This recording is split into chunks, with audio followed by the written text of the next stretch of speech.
Chris Kreider, I take my hat off to you.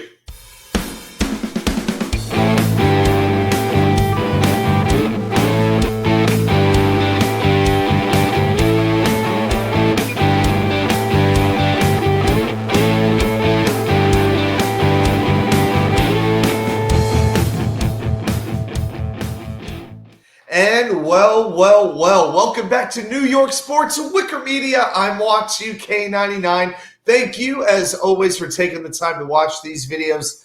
My goodness, what a hockey game this was. What a series this was between the Rangers and the Hurricanes. No matter who you root for, if you're a fan of sports, obviously if you're a fan of hockey, but if you're just a fan of sports and love good competition between two good teams, you had to love this thing.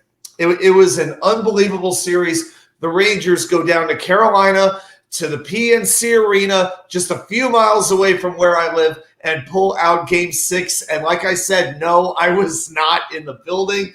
I know some people have asked me about that, if I plan to go. Every Rangers game I've gone to this year, they lost. Washington, I had plans for Columbus. I was at Game 4. That was obviously a loss. I'm done going to games. The jinx is real. But I got to be honest with you guys. I was too nervous to watch live. I actually delayed it a couple of hours, and then I watched back so I could skip through the commercials. I turned my phone off. I didn't want to be bothered. I was too nervous. I took down, I think, two New Belgium Voodoo Rangers. Voodoo Rangers, the Juicy Hazy IPA. Took two of those down just to get ready for the game.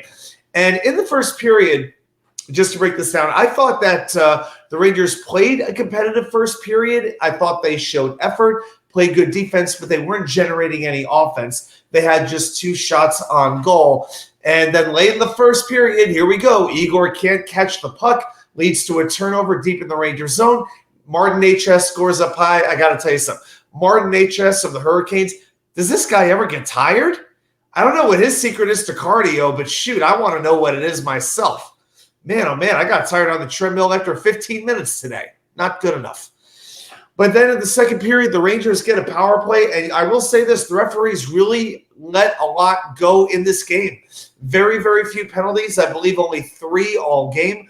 But on that power play, Carolina gets an odd man rush. And Chris Kreider, and boy, we'll get to him in a moment, all but forced to take a cross-checking penalty to slow it down.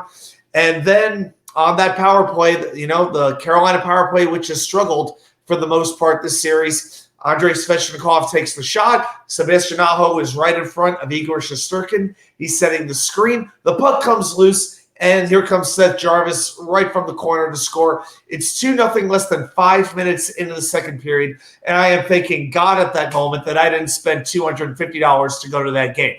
And that would have been for a nosebleed ticket. I would have been right behind the Jimmy Valvano banner if I had gone. All right, 30 seconds later, though, the Rangers win a big face-off in the Hurricane zone. And, face-offs were very close between these teams. It was back and forth. Sometimes the Rangers had the advantage. Sometimes it was the Hurricanes. Tonight it ended up dead even. But this was a big one for the Rangers to win. Panarin gets his shot blocked, but he gets it back, just throws a quick shot from the point. It was deflected by Vincent Trocheck. Into the net it goes, his 6th of the playoffs. It only took 51 seconds from the time Carolina scored their second goal of the game for the Rangers to respond. And I got to be honest, it was hard to tell that puck even went in. If the Rangers hadn't started doing a little bit of fist pumping, I don't think I would have even figured out it went in. But at that point, you pretty much knew this was going to be a battle. And then halfway through the period, this could have been the backbreaker. K'Andre Miller skates over to the boards. He's trying to keep the puck in the Carolina end of the ice. He can't do it. Sebastianaho makes a very good play to chip it out, and it comes Sebastianaho on a break. It's a 2-on-2. He beats Igor. It's 3-1. At this point, I'm thinking Game 7 is close to a lock. And again, I thought the Rangers had played a very good game, a much better game, certainly than they played in Game 5 at home. But it's like Carolina's just making the plays they need to make. It seems like this one's heading to Game 7. And then the Rangers nearly get that second goal. Chris Kreider feeds Ryanlindgren. The opposite would happen later, but Lindgren's coming in on a backhand, knocks it off Andersen, and the puck is trickling along the ice by just a fraction of a millimeter. It misses going over the goal line. Jordanmartinook, who played an amazing game for Carolina, knocks it out of the way, saves it by just a millimeter, and then Carolina starts to really get close. 3 minutes left. Jack Drury fires a puck off the post. It beat Igor off the post. And I'm thinking to myself, as the second period is winding down, okay, this team is down 2 goals.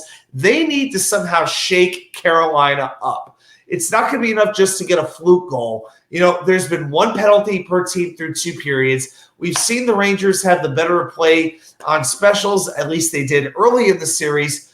Definitely they've been better on specials than 5-on-5. I'm thinking it's going to take like a double minor or a major penalty, something very serious, or just a ridiculous save by Igor to turn this around. Because think about it, Carolina is home. They've got a very good defense.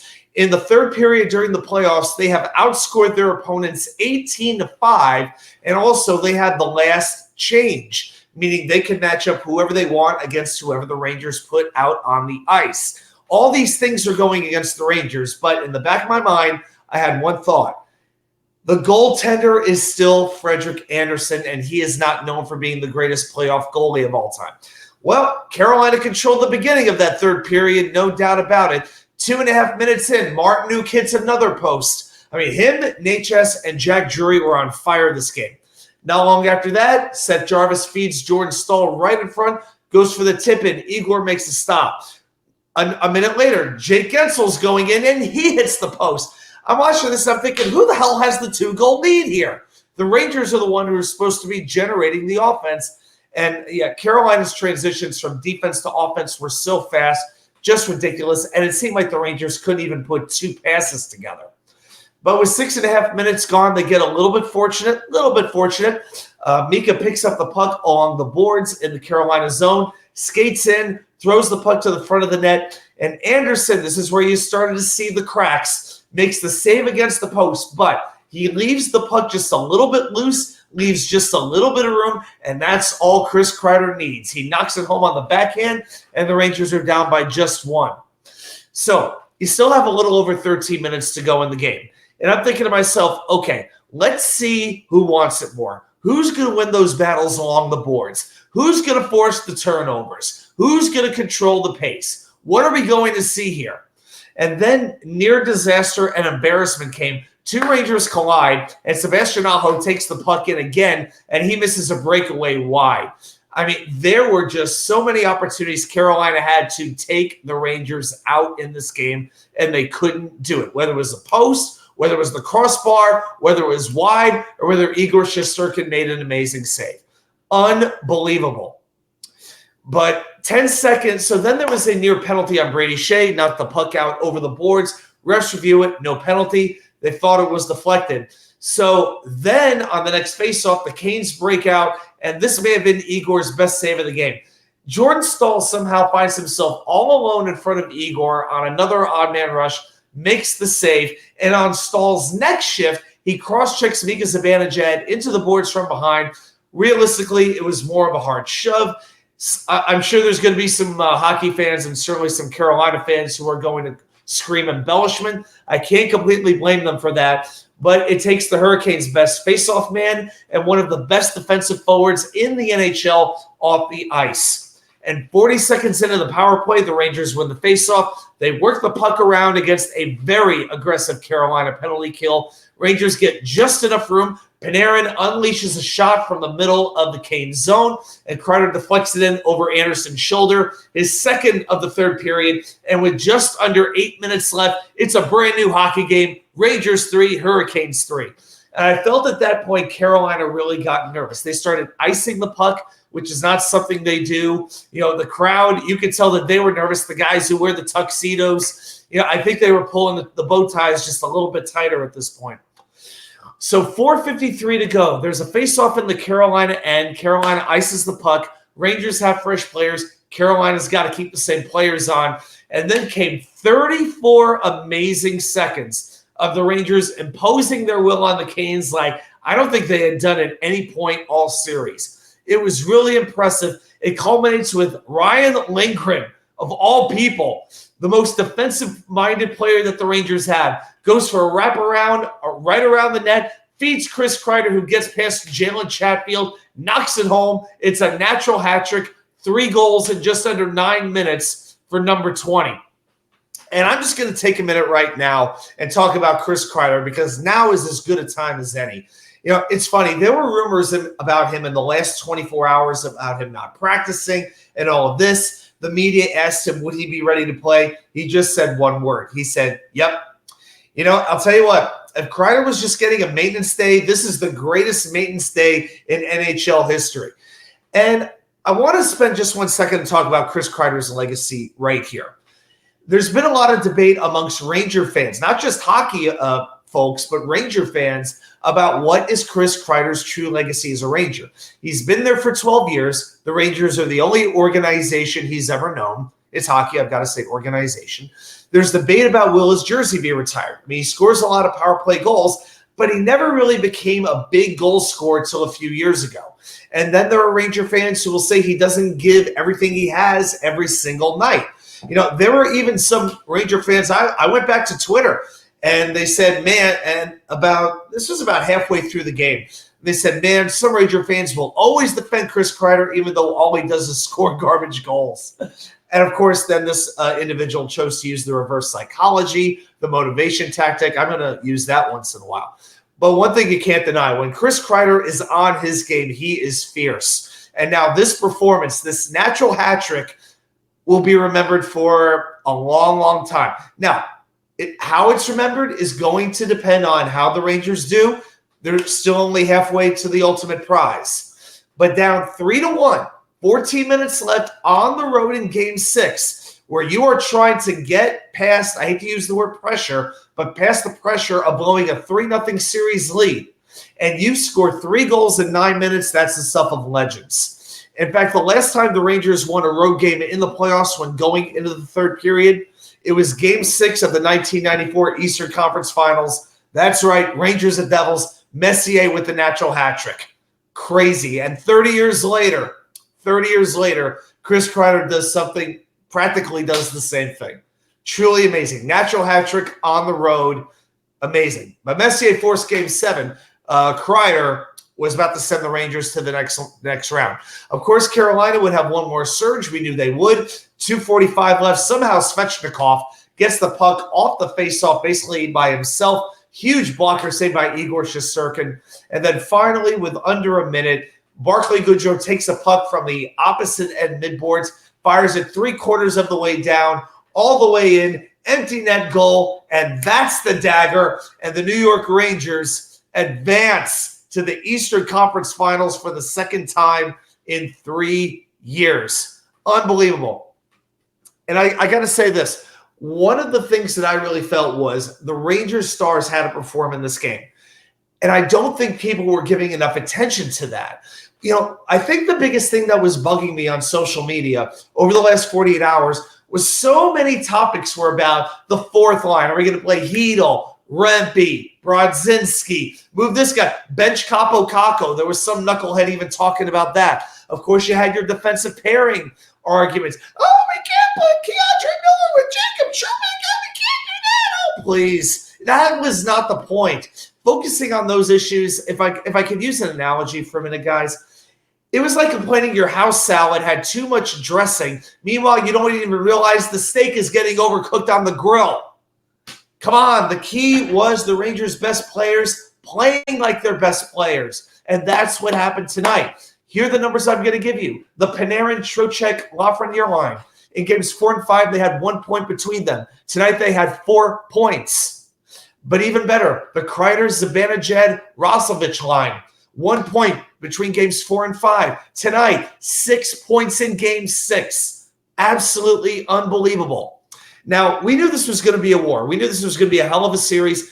I had picked Carolina in 7. Maybe I just did that out of fear. I don't know. Obviously, it didn't happen, but it could have very easily. Almost every single game in the series was a complete toss-up. And I think of some of the Carolina people that I know down here. I think of Tim Donnelly, the radio host, who I basically followed in his footsteps. Tim is a very good guy. Did some radio in Virginia for a while, and then he moved to Raleigh. I moved down here not long after that. But he'd been tweeting quite a bit about the series. But he said one thing after that kind of aggravated me. He did say cup or bust for Carolina, and he was right, considering Carolina has 15 free agents this offseason. But he said, I'm not sure the Rangers are a better anything than the Canes. I'm not sure the Rangers are a better anything than the Canes. Tim, let's see. Goaltending, I think that would be one. A guy who scores in the big moments, I think that would be one as well. And too often, good as Carolina has been over the last 6 years, I got a ton of respect for that organization, for their coaches, and for their players. But too often, they have not had that guy who's going to put the puck in the net in the big moments. And I still say that Rod Brind'Amour's style of play is not going to win a cup because it wears players out. They're playing too aggressive. Then you get to the second round or the third round, and eventually you run out of gas. And also, I think about the guy who tried to challenge me to a fist fight in the parking lot after Game 4 as I'm just walking out of the arena, walking on a steady pace to my car, completely quiet, minding my own business. I hope that he in particular is miserable. Not that he's ever going to see this video, but I really hope that he's crying right now. Just him. I don't feel that way about every Hurricanes fan. The good Hurricanes fans are great.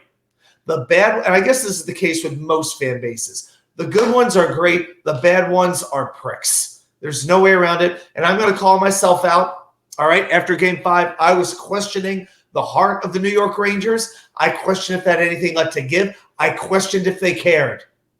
And they, I don't think they played their best game. I don't think it was a super clean game. You knew it was going to be a struggle. But when they had to come through, they did. And for the second time in the series, they battled their way back from a multi-goal deficit on the road.